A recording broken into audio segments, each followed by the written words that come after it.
Champagne dripped from my face as 200 wedding guests watched in stunned silence. I'm Eddie Johnson, and my daughter's new husband just humiliated me at their reception.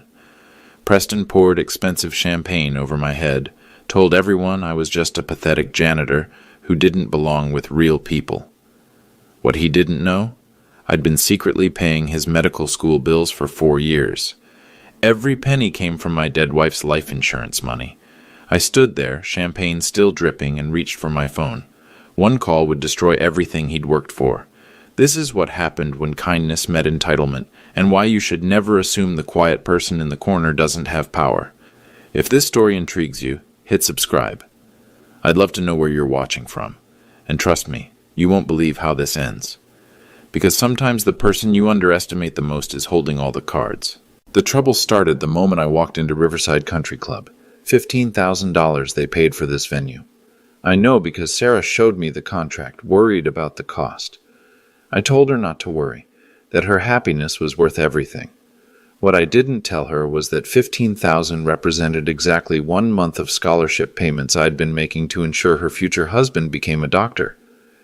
The valet looked at my car, a 2018 Honda Civic with 140,000 miles, like I'd driven up in a garbage truck. "Sir, are you here for the Johnson-Hayes wedding?"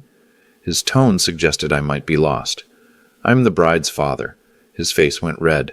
"Oh, I'm so sorry, Mr. Johnson. Right this way." Inside, the coat check girl held my jacket like it might contaminate her fingers. $29 at Target, and I was proud of it. Clean, pressed, appropriate. But next to the groomsmen's $3,000 Armani tuxedos, I might as well have worn overalls. Preston's father, Dr. Hayes Sr., approached with that practiced smile doctors use before delivering bad news. "Eddie, so glad you could make it." His handshake was firm, calculated to assert dominance. "You must be so proud. Medical school, residency at Johns Hopkins. Preston's really made something of himself." "He sure has," I said quietly. What Dr. Hayes didn't know was that I'd been watching Preston's progress through quarterly scholarship reports. GPA, 3.8, clinical performance, exemplary, character assessment pending. The groomsmen clustered nearby, comparing watches and talking about golf handicaps. One of them, a pharmaceutical sales rep named Bradley, stage whispered loud enough for me to hear, "Can you believe Sarah's dad is a janitor? At a children's hospital, no less. Preston must really love her." Another groomsman snorted, "Love doesn't pay for country club memberships." I felt my jaw tighten, but I stayed calm. Margaret always said you judge a man's character not by how he treats his equals, but by how he treats those he thinks are beneath him. Preston himself swept over, all smiles and charm in his Italian silk bow tie. At 28, he carried himself with the confidence of someone who'd never faced real consequences for his actions. Eddie, looking sharp. His eyes took in my target suit with barely concealed amusement. "Sarah's getting ready upstairs. She's nervous but excited." "She should be. Biggest day of her life." "Absolutely, though I have to ask." Preston's voice dropped to a conspiratorial whisper. "Did you need help with a better suit? I mean, for the photos and everything. I could have my tailor." "This suit is fine, Preston." Of course. I just meant, well, image matters in medicine. People judge you before you even speak. First impressions and all that." The irony wasn't lost on me. Here was a man whose entire medical education was funded by the very person he was subtly insulting. 4 years of tuition, books, housing, clinical fees. $320,847 in total assistance.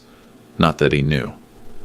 Sarah appeared at the top of the staircase in her grandmother's wedding dress, and for a moment, everyone fell silent. She looked exactly like Margaret on our wedding day 27 years ago. Same radiant smile, same way of lighting up a room. But as I watched Preston's face, I saw something that made my stomach turn. Pride, yes. Love, possibly. But also calculation. The way he positioned himself for photos. The practiced way he accepted congratulations from guests.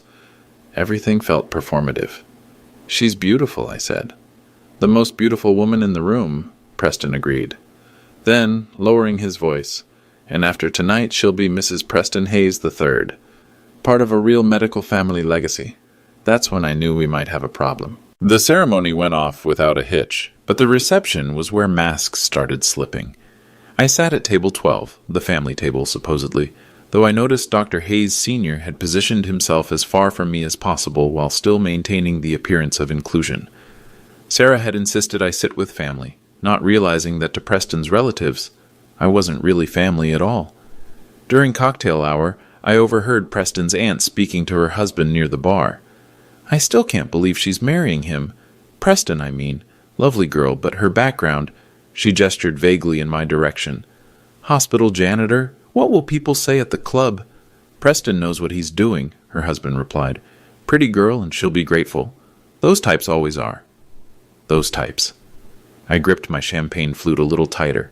The truth was, I'd been watching this family for months, ever since Sarah announced the engagement. Old money, medical dynasty, the kind of people who donated wings to hospitals and expected their names on plaques. They saw charity as something you did for tax write-offs, not because you understood what it meant to struggle. But here's what really worried me. If I stayed silent tonight, if I let this pattern continue, what message was I sending Sarah? That it was acceptable for her husband to look down on her father? That love meant tolerating disrespect? More importantly, what would Margaret think? My wife died 5 years ago after a 3-month battle with lung cancer. Stage 4 by the time they caught it.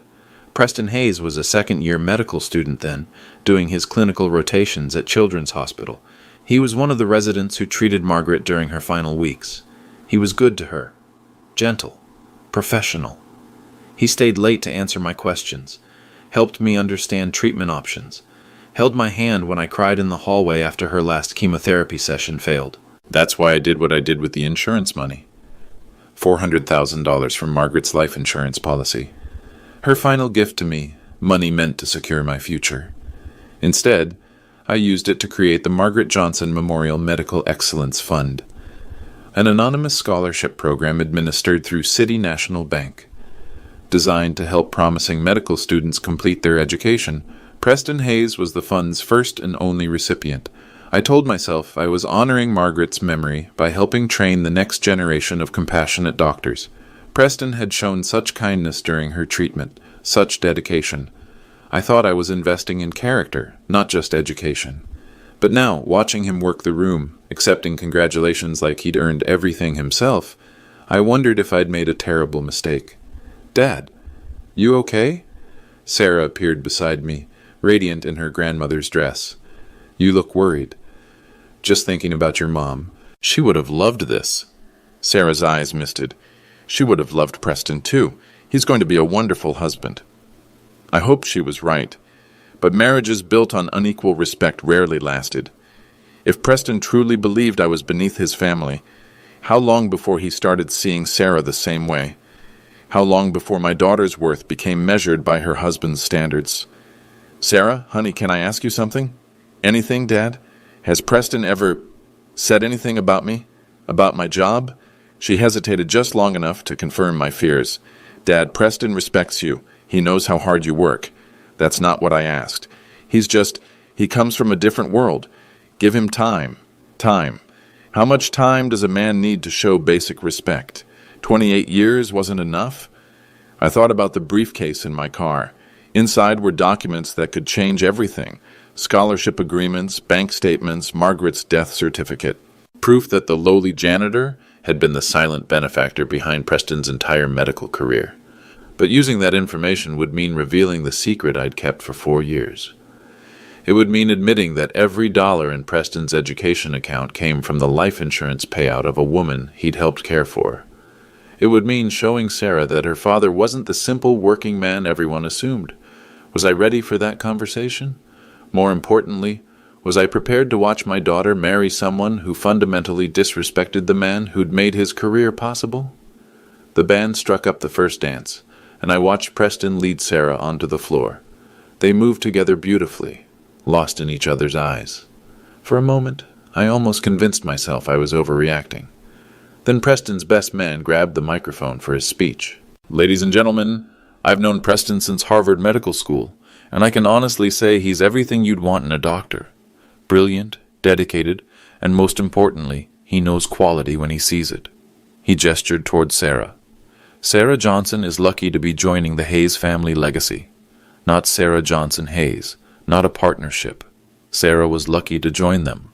That's when I realized silence wasn't protecting anyone anymore.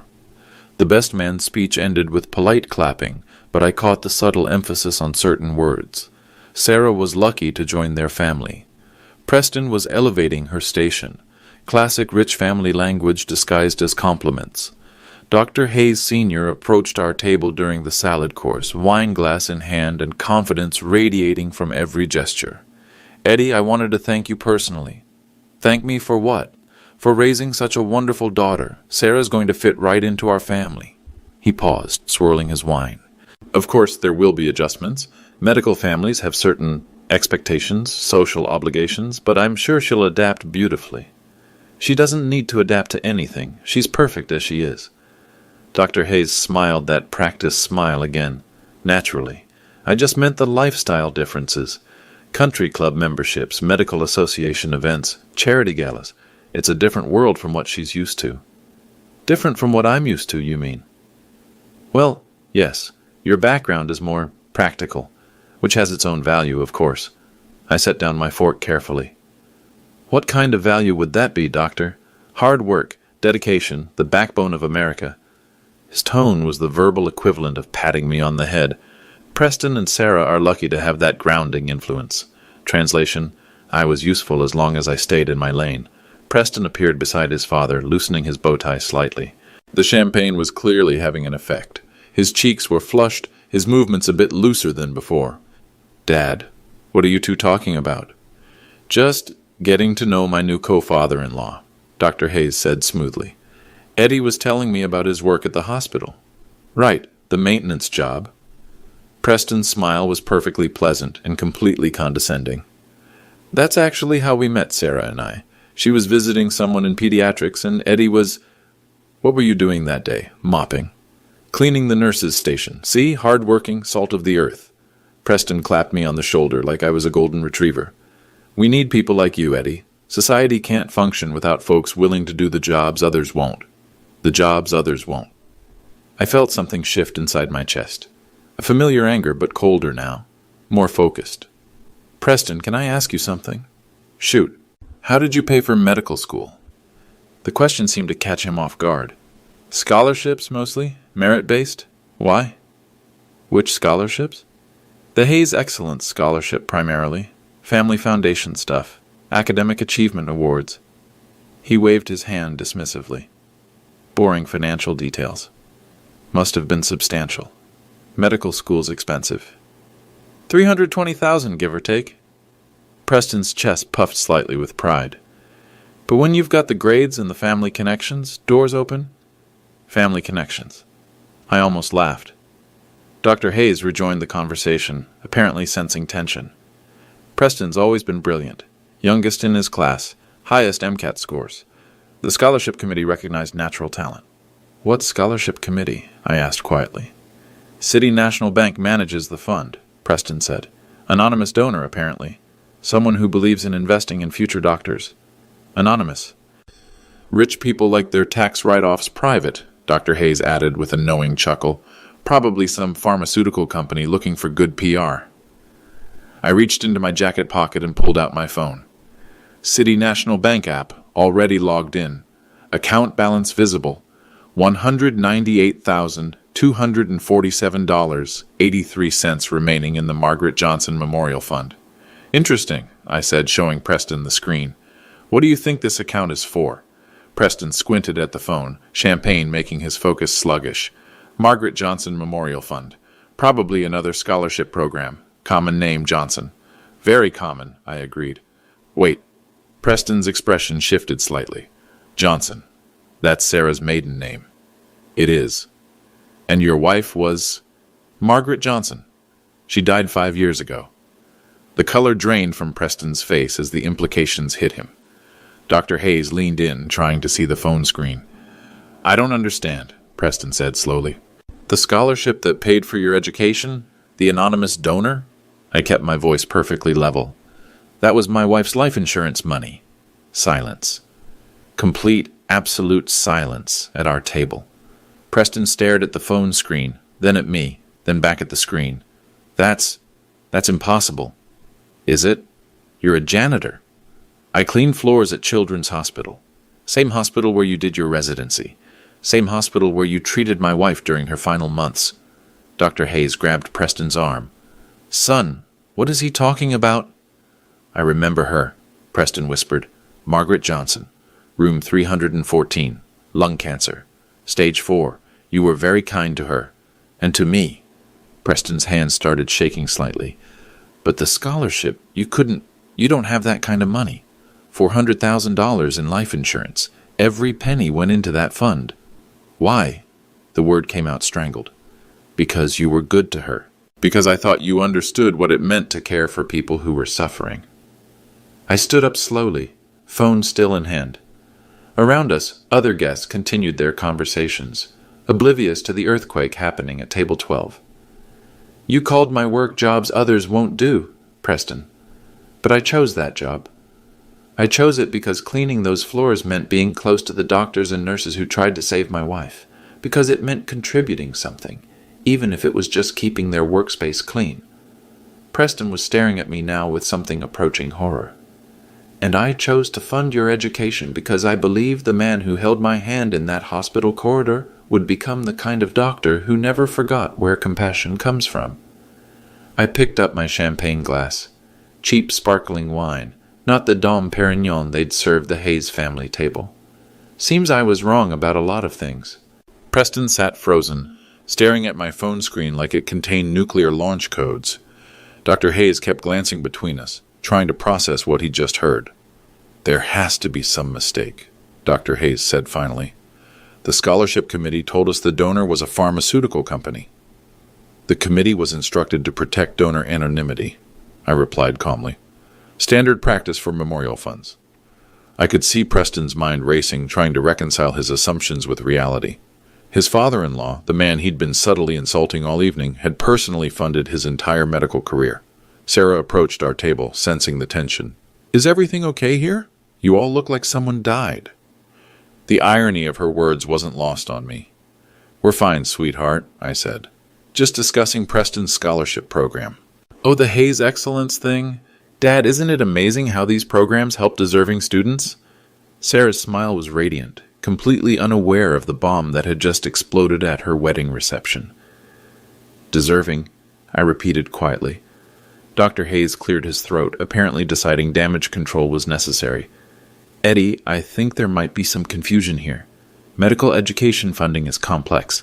Multiple sources, various foundations. No confusion, doctor. I have all the documentation in my car. Documentation? Bank records, scholarship agreements, transfer authorizations. I paused, letting that sink in. Margaret's death certificate.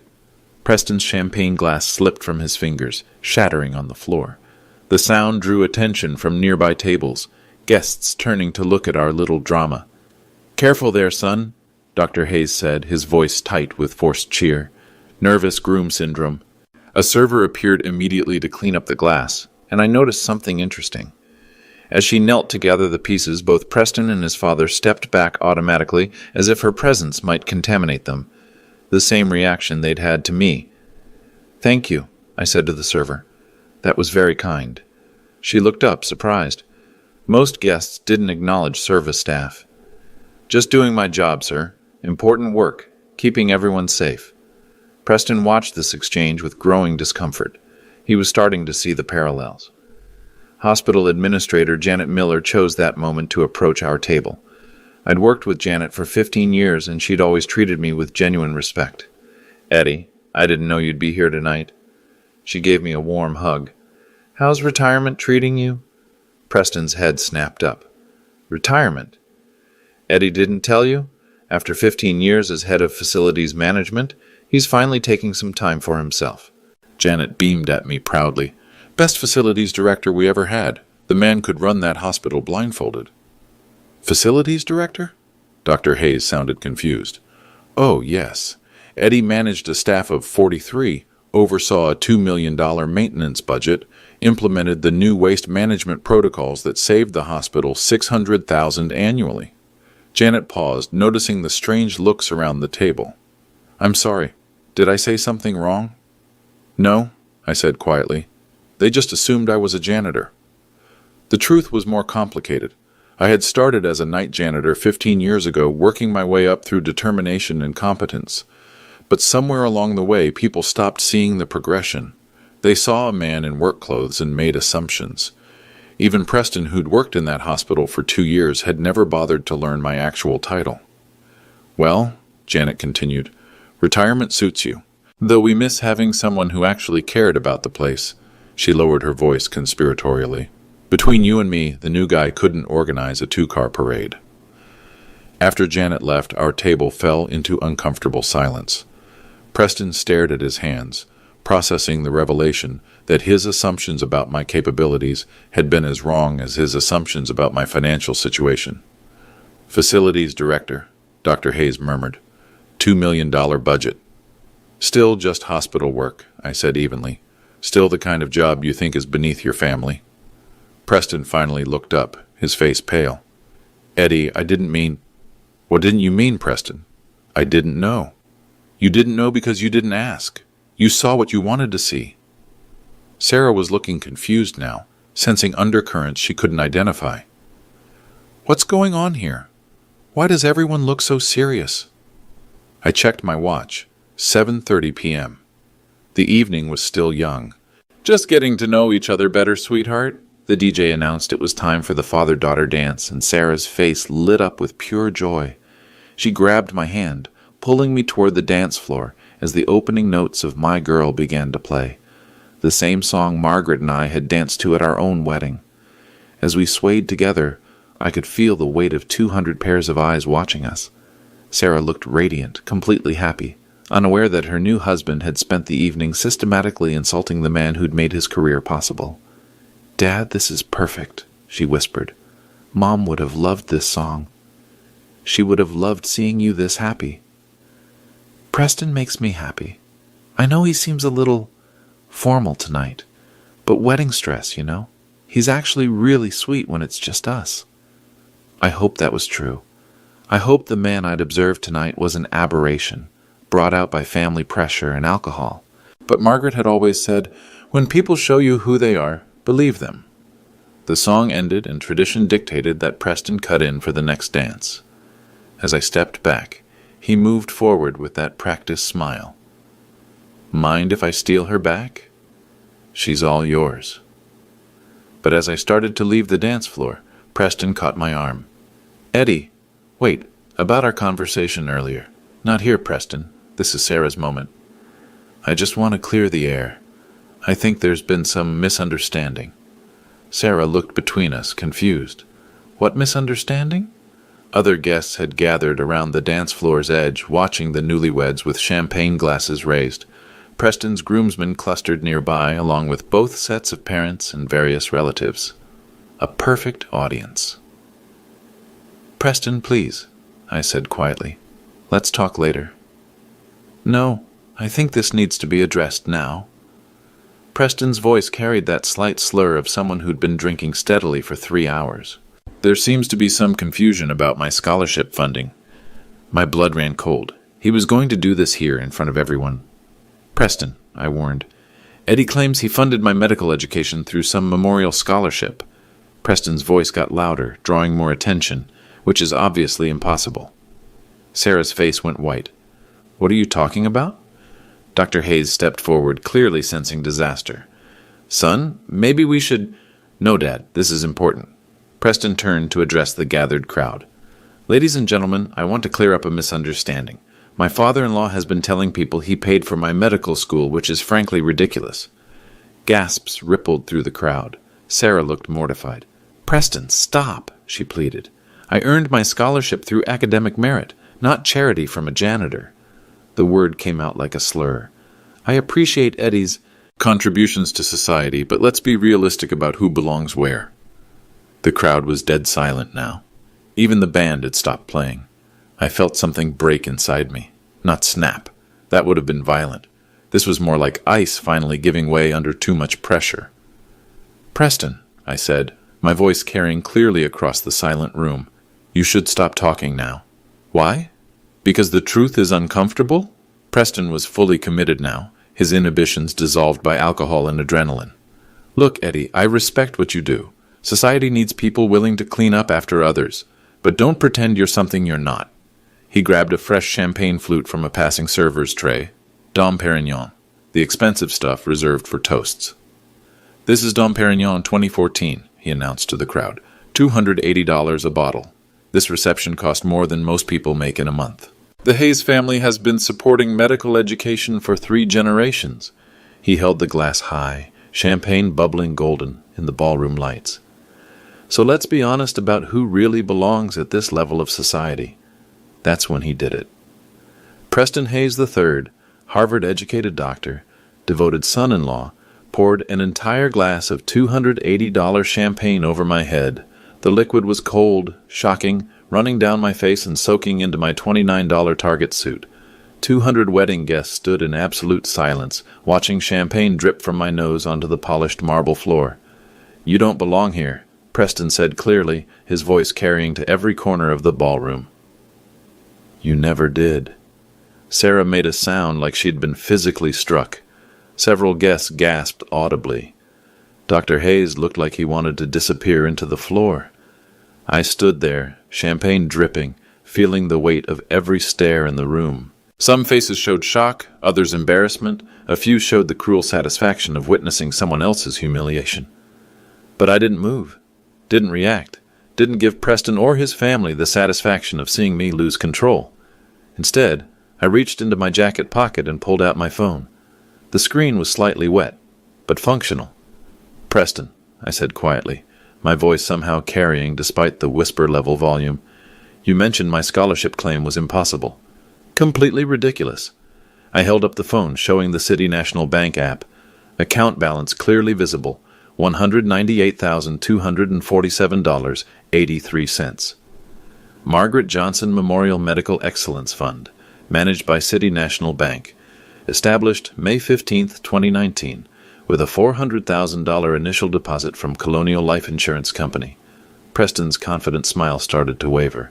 Scholarship recipient Preston Hayes III. Total disbursements to date, $320,847. The crowd pressed closer, trying to see the phone screen. Someone near the back called out, "What's he showing?" I touched another app icon. A PDF document opened.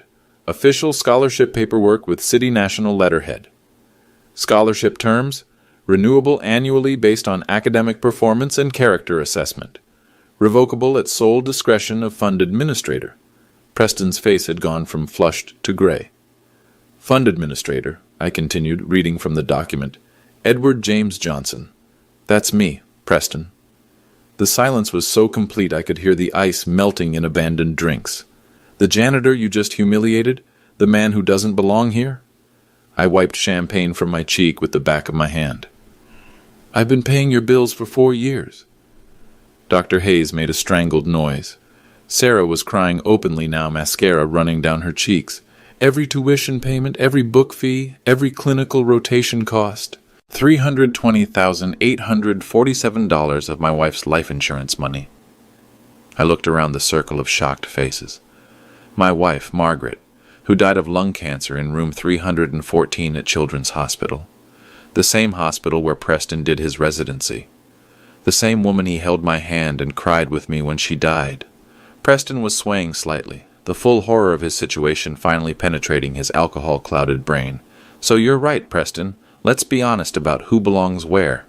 I reached for my briefcase. The click of my briefcase opening echoed through the silent ballroom like a gunshot. 200 guests leaned forward as I pulled out a manila folder. My movements deliberate and unhurried despite the champagne still dripping from my hair. These are the original scholarship documents, I said, holding up the first set of papers. Signed and notarized on May 15th, 2019. 3 days after I received Margaret's life insurance payout. Dr. Hayes stepped forward, his medical composure finally cracking. Let me see those. I handed him the documents.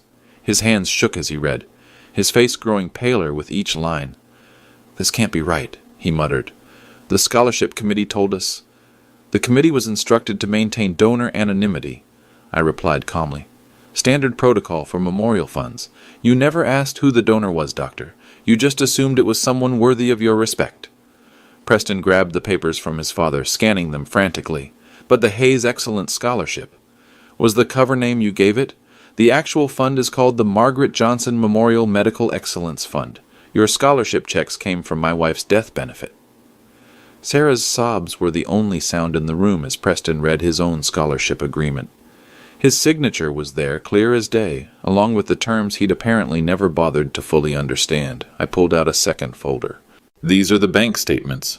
4 years of transfers from my account to yours, Preston. Would you like me to read the amounts?" "No," Preston whispered. "September 2020, $47,200. Tuition and fees for your final year of medical school." I could hear guests murmuring behind me, the sound of 200 people doing math in their heads. "January 2021, $18,400, clinical rotation fees and medical equipment." Preston's best man looked like he was going to be sick. "June 2021, $53,900, first-year residency supplemental funding because hospital salaries don't cover medical school loans." I held up a third folder. "Preston, do you remember signing this document?" He took it with trembling hands. It was a character assessment form required annually for scholarship renewal. "Question 12, I said. "How has this scholarship impacted your understanding of service to others?" Your answer was quite eloquent. Preston's voice was barely audible as he read his own words aloud. "This scholarship has taught me that medicine is about serving all people, regardless of their background or social status. I am humbled by the anonymous donor's generosity and committed to honoring their sacrifice through compassionate care." The irony hung in the air like smoke. Janet Miller pushed through the crowd, having heard the commotion. When she saw the papers in Preston's hands, her expression shifted to recognition. "Oh my God," she said. "Eddie, you're the anonymous donor? The Margaret Johnson Fund?" All eyes turned to her. "I've been processing scholarship payments for 4 years through the hospital's education department. We never knew who—" She looked around the circle of stunned faces. "This fund has helped 8 medical students complete their education. Preston wasn't the only one." 8 students. I'd never told anyone that detail. "The hospital board considers the Margaret Johnson Fund one of our most important educational partnerships," Janet continued. "The donor requirements are incredibly specific. Recipients must demonstrate not just academic excellence, but genuine compassion for patients regardless of their socioeconomic status." She looked directly at Preston. "There's actually a character clause. If a recipient demonstrates behavior inconsistent with the fund's values, support can be terminated immediately." Dr. Hayes grabbed my arm, his composure completely shattered. "Eddie, please, there's been a misunderstanding. Preston doesn't normally—" "Doesn't normally what? Show his true character?" I pulled out my phone again, this time opening my call log. "I have the direct number for Marcus Thompson, the scholarship administrator at City National Bank. Would you like me to call him?" "What would you tell him?" Preston asked, his voice hollow. "That the recipient just demonstrated a fundamental lack of character by publicly humiliating his benefactor at a family gathering." The crowd pressed closer. Someone in the back was recording with their phone. "Eddie, you can't be serious," Dr. Hayes pleaded. "Preston's residency, his career. His career was built on my wife's death benefit, money we saved for our retirement, which became scholarship funding when cancer took her from me." I opened another app on my phone, the bank's loan management system. Preston's student loan account appeared on screen, showing his current balance. $320,847 in deferred payments, I read aloud. "Deferred because of scholarship coverage. If that coverage ends, the full amount becomes immediately payable." Preston's knees buckled slightly. "Immediately?" "Standard loan terms, Preston. You signed that agreement, too." Sarah finally found her voice through her tears. "Dad, please." "Don't do this here." "Sweetheart, I didn't choose the time or place. Your husband did that when he decided to pour champagne on my head." Dr. Hayes was frantically trying to process the financial implications. $320,000, due immediately, plus accrued interest, plus penalty fees for early termination. I consulted my phone again. Current total obligation, $343,200.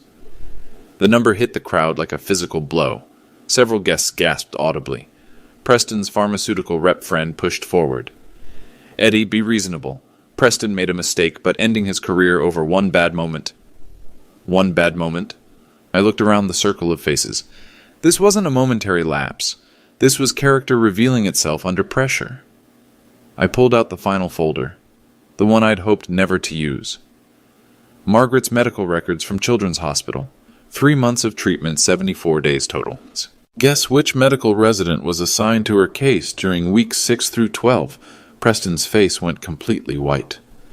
Room 314, Oncology Wing. You held her hand during chemotherapy. You explained her treatment options. You cried with me in the hallway when Dr. Martinez told us there was nothing more they could do. My voice remained steady, but I could feel the emotion underneath. You were kind to her, Preston. Professional. Compassionate. That's why I established this scholarship, because I believed the man who comforted a dying woman and her grieving husband understood what medicine was really about. I held up Margaret's death certificate, dated March 15th, 2019. She died on a Tuesday, liver failure, secondary to cancer. Her last words were about how grateful she was for the care she'd received, how proud she was of the young doctors who'd treated her with such retribution continued dignity. The ballroom was so quiet I could hear the air conditioning humming overhead. 3 months later, I took her life insurance money meant to secure my future, and created a scholarship program, because I wanted to honor her memory by helping train more doctors like the one who'd been so kind to us. Preston was crying now, mascara-streaked tears mixing with champagne residue on his cheeks. Eddie, I remember her. She was so brave. She was, and she believed in you. I closed the final folder and placed it back in my briefcase. But the man who poured champagne on his benefactor's head? The man who told 200 people that I don't belong in civilized society? That's not the Dr. Margaret thought she was helping to train. Dr. Hayes made one last desperate attempt. Eddie, please, think about Sarah. Think about their future together. I looked at my daughter, beautiful and heartbroken in her grandmother's wedding dress. I am thinking about Sarah. I'm thinking about what kind of marriage she'll have with a man who fundamentally disrespects her family. I pulled out my phone one final time and opened my contacts list. Marcus Thompson, City National Bank, was right there. Preston, you have exactly 60 seconds to decide how this ends. Preston stood frozen, staring at my phone like it was a loaded weapon pointed at his future. The 60-second countdown had begun, though I wasn't actually timing it. Sometimes the threat of action is more powerful than action itself. What do you want me to do? He whispered. I want you to understand consequences. Dr. Hayes stepped forward, his medical training kicking in despite the crisis. Eddie, let's discuss this rationally. Preston made a mistake, yes, but destroying his career. I'm not destroying anything, Doctor. I'm simply withdrawing support that was given freely and can be revoked for cause. Sarah moved between us, her wedding dress rustling. Dad, please. I'm begging you. Sweetheart, this isn't about punishment. It's about character. Preston's character? Everyone's character, including mine. I looked around the circle of faces. Wedding guests who'd been enjoying an open bar and elegant dinner, now witnessing the collapse of everything they thought they understood about social hierarchy. For 4 years, I've watched Preston benefit from Margaret's sacrifice without knowing where it came from. Tonight, I learned what he really thinks of people like me. Preston found his voice. Eddie, I was drunk. I was nervous. The pressure from my family.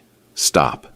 I held up my hand. Don't blame alcohol. Don't blame pressure. Don't blame your family. You showed me exactly who you are when you think no one important is watching. I touched Marcus Thompson's number on my phone screen. The call connected immediately. Marcus, it's Eddie Johnson. Yes, I know it's evening. I'm calling about the Margaret Johnson Memorial Fund. The crowd leaned in, straining to hear both sides of the conversation. I need to invoke the character clause for recipient Preston Hayes, effective immediately. Even through the phone speaker, Marcus's surprise was audible. Eddie, that's a serious step. Can I ask what precipitated this decision? Public demonstration of behavior fundamentally inconsistent with the fund's values. I see. And you're certain about this course of action? I looked at Preston, who was shaking visibly. I am. Very well, I'll initiate the termination paperwork tonight. All future payments will cease and the recipient's loan deferments will end at midnight. Thank you, Marcus. Eddie, I'm sorry it came to this. Your wife would be proud of how you've honored her memory. I ended the call and put the phone back in my pocket. It's done.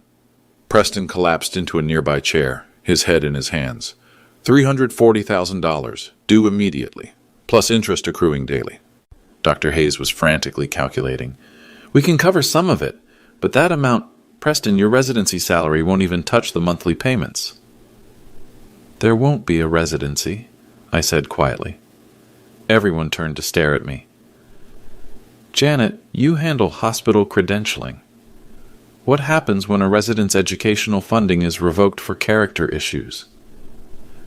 Janet looked uncomfortable but answered honestly. The hospital reviews the circumstances. If character is in question, they typically terminate the residency program participation. How long does that review take? Usually 48 hours. Preston's best man grabbed his arm. They can't just fire you over a loan issue. This isn't a loan issue, Janet corrected. This is a character assessment issue. Hospitals can't risk residents who demonstrate poor judgment or unprofessional behavior. I opened my briefcase again and pulled out a business card. Preston, this is Dr. Amanda Rodriguez's card. She's a financial counselor who specializes in medical education debt crisis.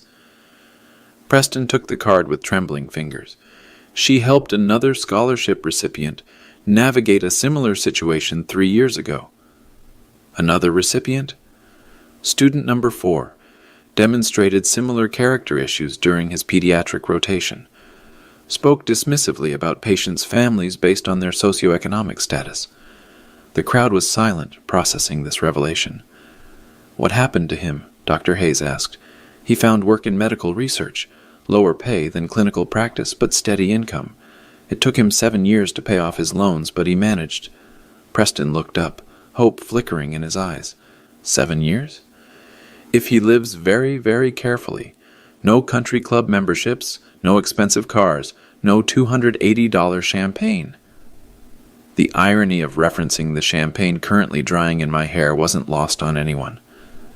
Sarah sat down heavily in a chair beside Preston. What does this mean for us? That depends on what kind of man you married, I said gently. Preston finally looked directly at me. Eddie, if there was some way to make this right, Preston, the scholarship is gone. That decision is final.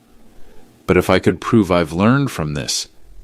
I studied his face, looking for genuine remorse rather than just panic about consequences.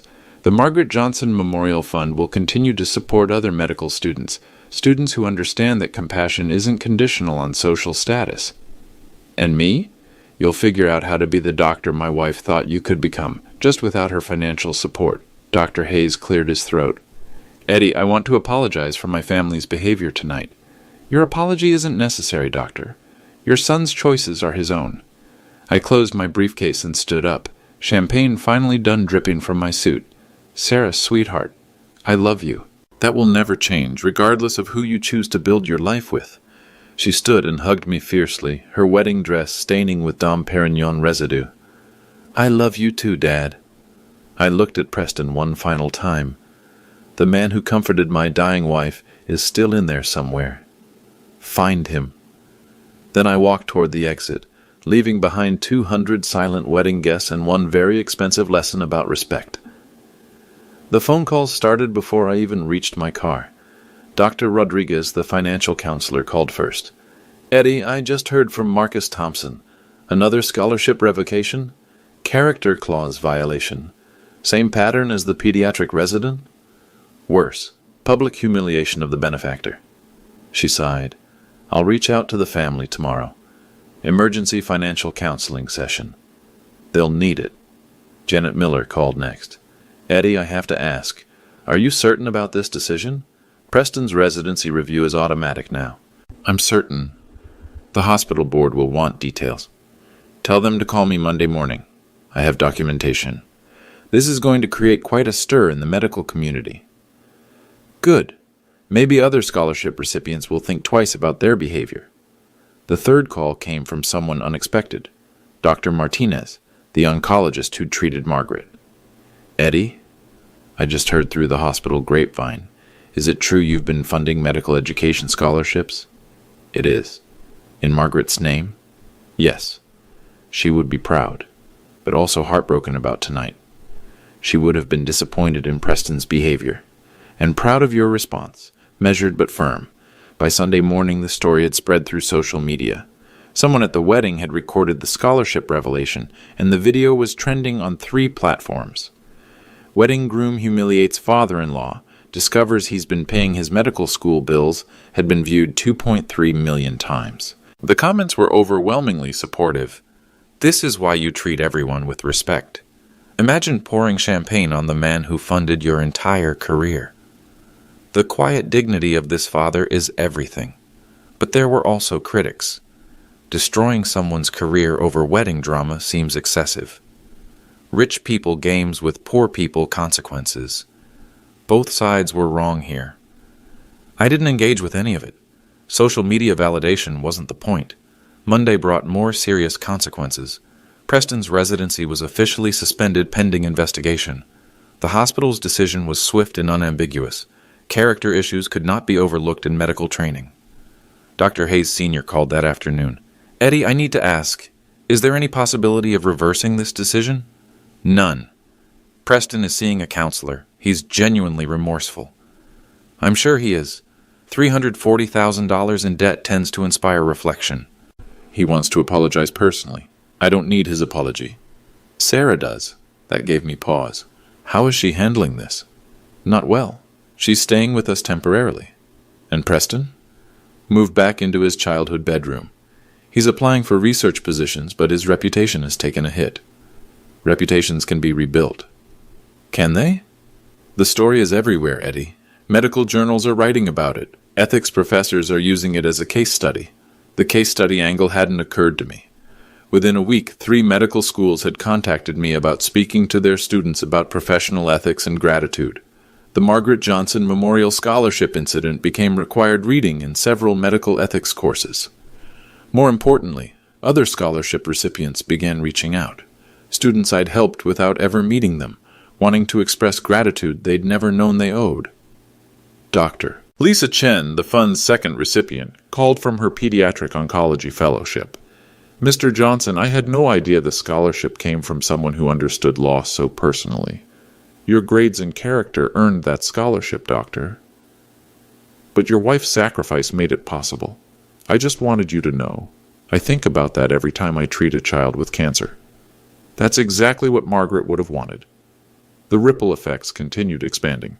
City National Bank reported a 340% increase in Memorial Scholarship Fund inquiries.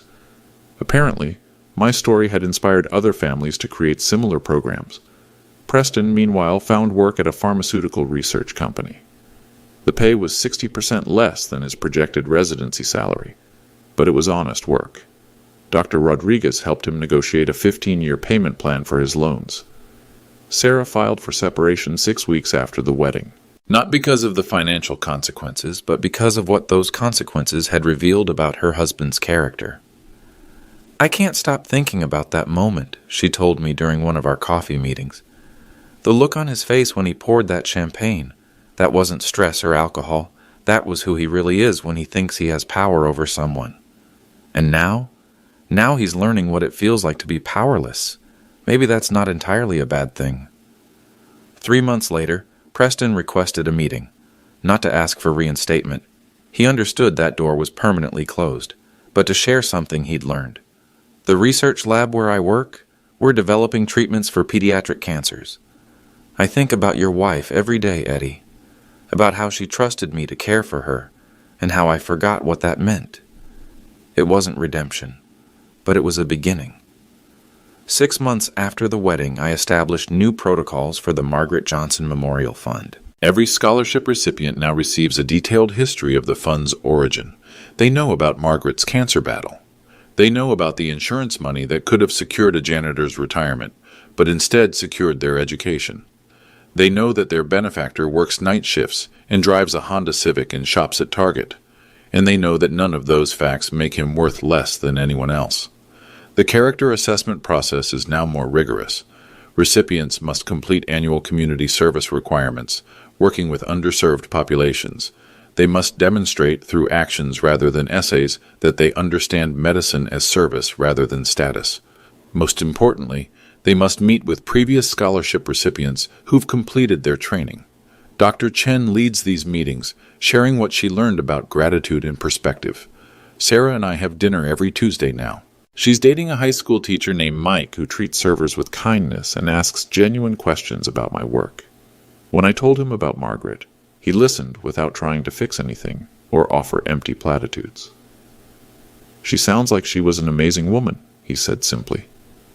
She was. This scholarship program is a beautiful way to honor her. It's not just about honoring her anymore. It's about making sure future doctors understand where compassion comes from. Preston occasionally appears in the local medical community news. His research team has made promising progress on a pediatric cancer treatment. He's remarried, a social worker who specializes in helping families navigate medical crises. I don't know if he's found the compassionate Dr. Margaret believed he could become, but I hope he has. The wedding venue, Riverside Country Club, sent me a bill for champagne-stained marble. Apparently, Dom Perignon leaves marks that require professional restoration. I paid it without complaint. Some lessons are worth the cost. The most recent scholarship recipient is a young woman named Maria Santos, first in her family to attend college, working 2 jobs to support her education. When she met me to receive her award, she cried, "Mr. Johnson, why would you do this for a stranger?" Because my wife believed every patient deserves a doctor who remembers what struggle feels like. I'll never forget that. Make sure you don't. If you're watching this story, wherever you are in the world, remember, respect isn't earned through titles or bank accounts. It's given freely, or it's not respect at all. Subscribe if this resonated with you, and let me know where you're watching from, because everyone deserves to be seen for who they really are.